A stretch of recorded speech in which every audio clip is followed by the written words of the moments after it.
What's up everybody, and welcome back to the channel. In this week's video, I'm going to give you a complete cam change on my 2024 Road Glide. Now this isn't going to be a full-on installation video because I feel like there's better videos out there that can do better justice than what I can do. But what I am going to do is give you a few little tips and tricks here and there to help you out on a job so it doesn't seem so hard. If I can do it, you can do it. So what cam did I pick for my 2024 Road Glide? I actually went with the zippersperformance 534 cam complete kit. Zippersperformance does all the work for you. They match everything up so you don't have to try to go in and piece things together. So with this 534 kit, I actually got the cam, I got the S&S tappet cuffs, which eliminates those stock plastic pieces that are in here that are notorious to break or wear out. And what you get is some S&S heavy duty thick metal pieces that are good, high quality. You get quick, easy adjustable S&S push rods. You get all the gaskets, you get lifters, you get everything you need to make this job easy.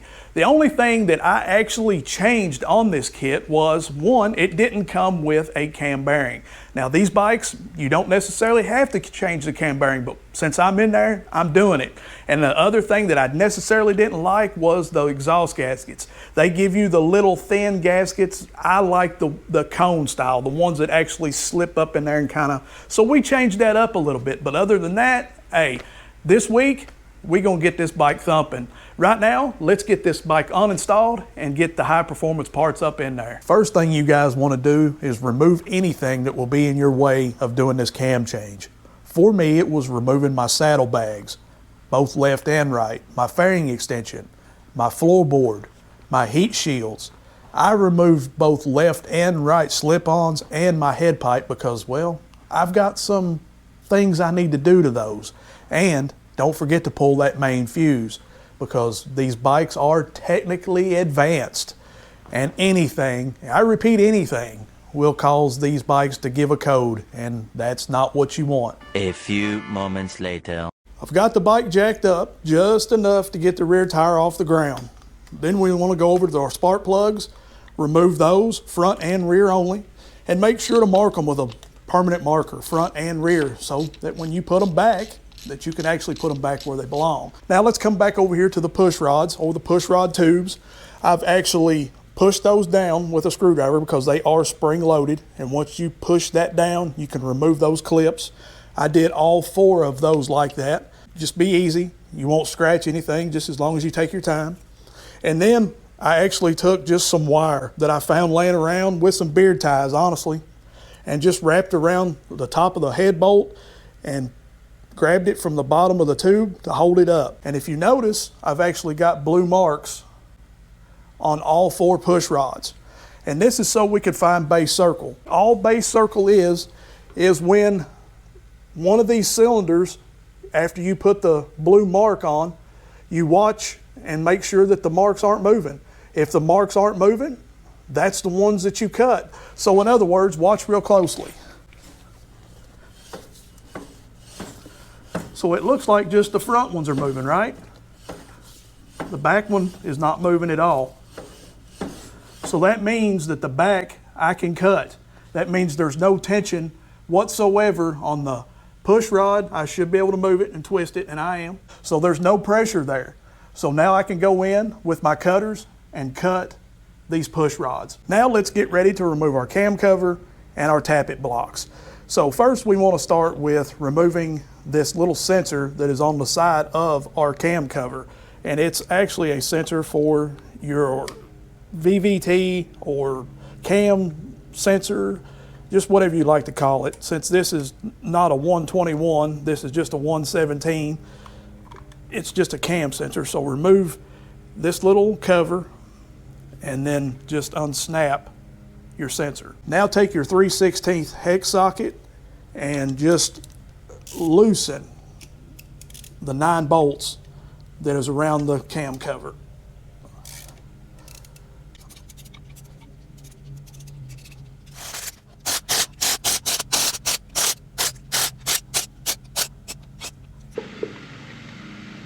Let's remove these tappet covers.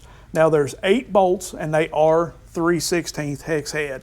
Now the back ones are going to be a little bit of a booger. You're only going to be able to get your little wrenches, little Allen wrenches in there to get to it. And it's going to be very little turn at a time, but just take your time. These are also notorious for breaking, so if they feel like it may not feel right, back off, add a little bit of heat to it, and restart.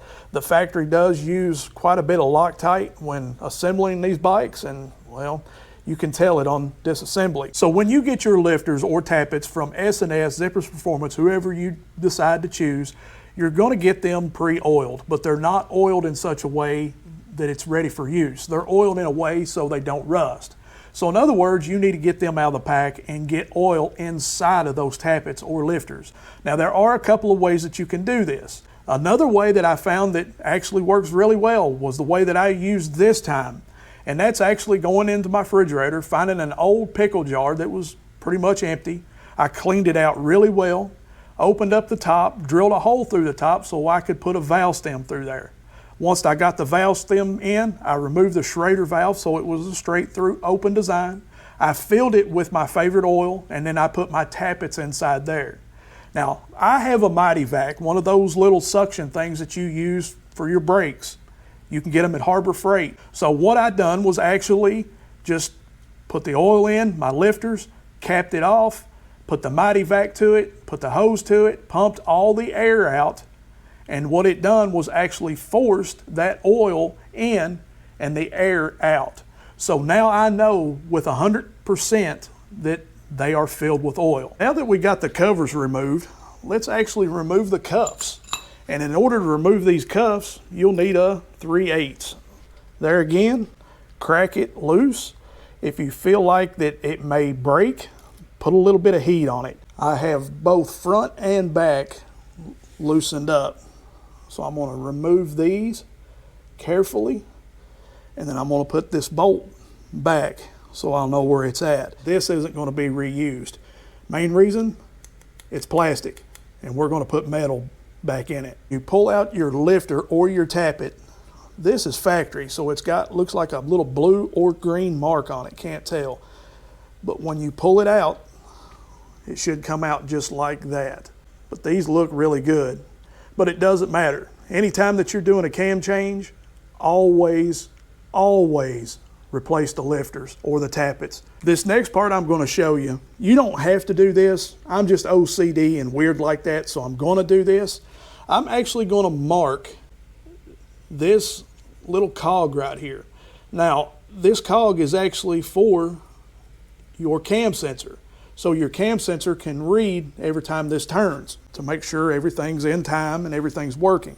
Now this doesn't have a specific orientation. You can put it back any certain way that you want. Now loosen and take off the cam tensioner, T27. Before we start taking everything apart, make sure that the two dots align on the cogs, on the top cog and the bottom one. The top one's your cam, the bottom one's your crank. This is a tool, but this is not a tool. It's not the tool for this bike. But this actually is supposed to lock in like so, and it'll make it easier on you when you loosen these bolts. It'll keep everything from turning. And the same when you go to tighten this back, you don't want none of that to turn. You want these dots to still be the same when you reassemble everything. Well, instead of having this tool an easier, cheaper way that we're just gonna not worry about that. Lower the jack till the back tire touches back on the ground again. And then you don't have to worry about this special $40, $50, $60 tool, and you can still loosen and tighten these bolts. Now take the 9/16 and take your cam bolt out. Take your 1/2 inch and remove the bolt from the crank sprocket. You might have to hold the brake again. Let's remove this chain and gear. So just carefully pull them off together, work them out, just like so. Once you remove your cam gears, you have 6 bolts on the outer edge of your cam plate. I've already loosened these 6 bolts, which are 3/16. Now I'm going to go around in a star-like pattern and take them out, or at least loosen them a little more with my impact. Let's work this out. Just pull it out. I need to get my making a mess, but it's okay. Let's keep going. Just keep working it out, straight out. And there you go. Your cam plate and your cam is all out as one assembly. Cam bearing is installed. We just installed the new O-ring for the oil pump. And now let's install our big daddy here, our Redshift 534 zippersperformance cam. This is what's gonna make this bike come alive right here. While I'm getting lube and everything on this cam, I do want to tell you guys that that cam bearing we just installed, man, look at the lobes on that compared to the stock one. Jeez. But anyways, that cam bearing, we didn't necessarily have to change that. I did because why not? I'm already here, so let's go ahead and do it. But these newer bikes already come with the good cam bearings. It comes with everything that's necessary for this bike to perform. I didn't have to change it, but like I said, I'm here, why not? It would kind of be foolish not to. Now, what you do is totally up to you. If you want to change it, you can, especially if it's got low miles. I mean, honestly, I don't know that I would change it. If this bike already had less than 2,000, 3,000 miles on it, I don't think I would have changed it. But since we're over 10,000, yeah, I mean, why not? When you're putting your sprocket and chain back on, make sure those dots on both cogs are aligned. If not, you're going to have a bad day. You're going to cause things to break. If you're OCD like me, align the black mark that you made on the cam sensor wheel to the black mark on the cam sprocket. Make sure to use red Loctite and torque to 35 foot-pounds. Back it back off and re-torque it to 35 foot-pounds. This makes sure that everything is seated properly. Also use red Loctite on the crank bolt and torque it to 24 foot-pounds. When replacing your lifters, check the orientation of the hole on the lifter. A lot of people say this doesn't matter, but I believe it does. Place them facing each other, meaning if you're working on the back cylinder, place the first tappet or lifter towards the jug with the hole facing you. On the same cylinder, place the second lifter in with the hole facing the cylinder or facing the hole on the other tappet. Same with the front cylinder, rinse and repeat. These S&S tappet cuffs are marked F and R for front and rear, so you cannot mix them up. When you put those down over the tappets, I suggest using two 2000s feeler gauges, meaning put one 2000 feeler gauge between the cuff and the lifter on the front side, and on the back side do the same with a 2000 feeler gauge. This assures that when you torque down the tappet cuff that it does not twist or move, causing the lifter to bind up on the cuff. You can check to see if there's any binding by rotating the rear wheel while watching your lifter go in and out of the tappet cuff. If any sticking or binding, immediately stop and redo it until they move freely.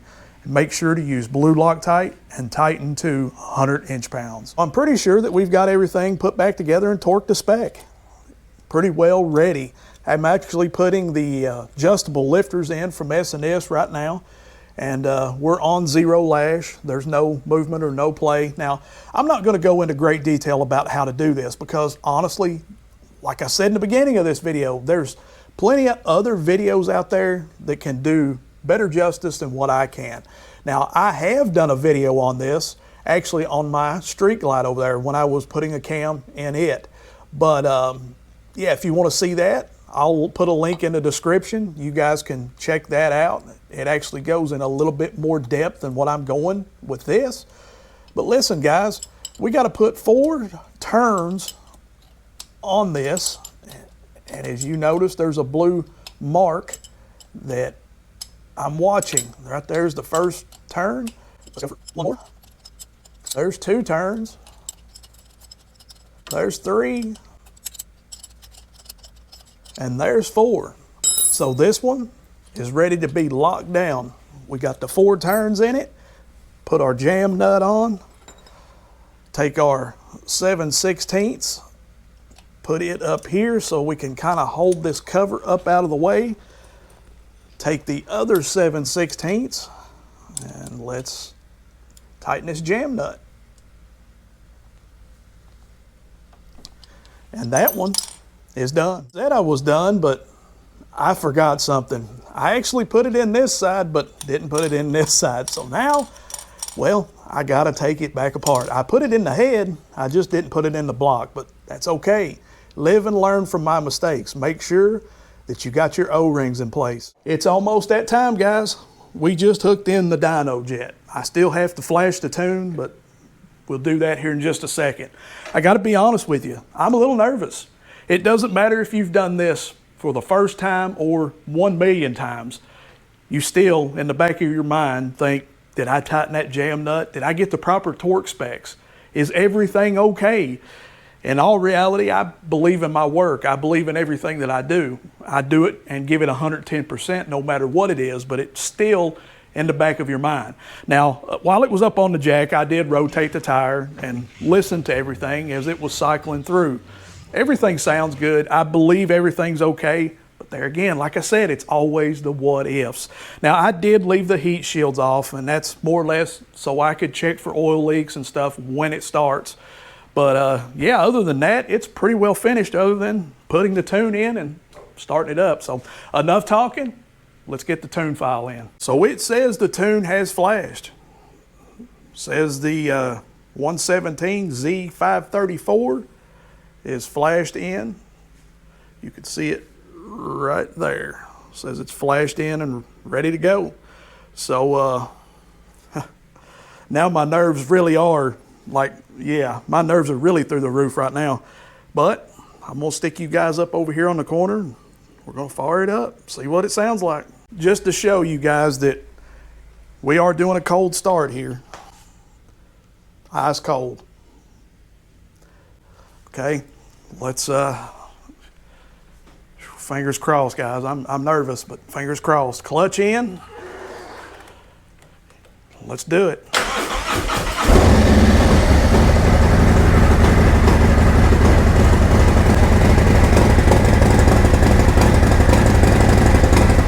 Oh, she sounds good.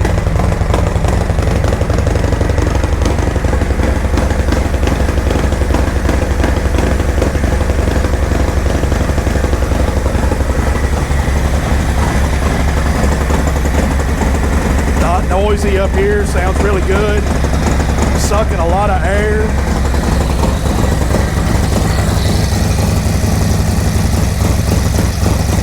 Oh, chop for me, baby, chop.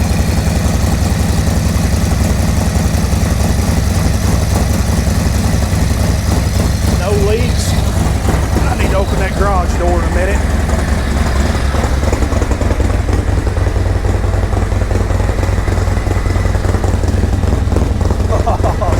She sounds good, guys. Obviously, we got a little smoke coming up, obviously from oil off her hands and oil burning off that's leaked out.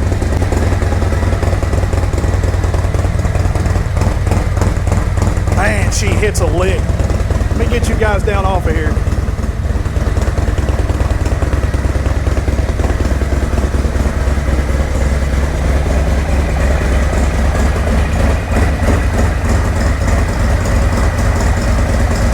Like it.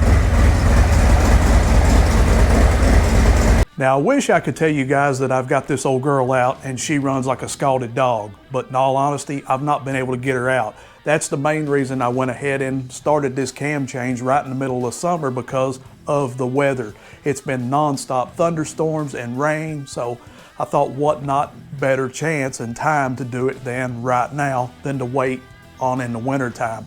But unfortunately, I still haven't been able to ride it. Hopefully, we'll get that video coming soon. Hopefully next week. Until next week, family, that's all I've got for you. I love each and every one of you. Are you ready? Let's do this. Peace. I'm out.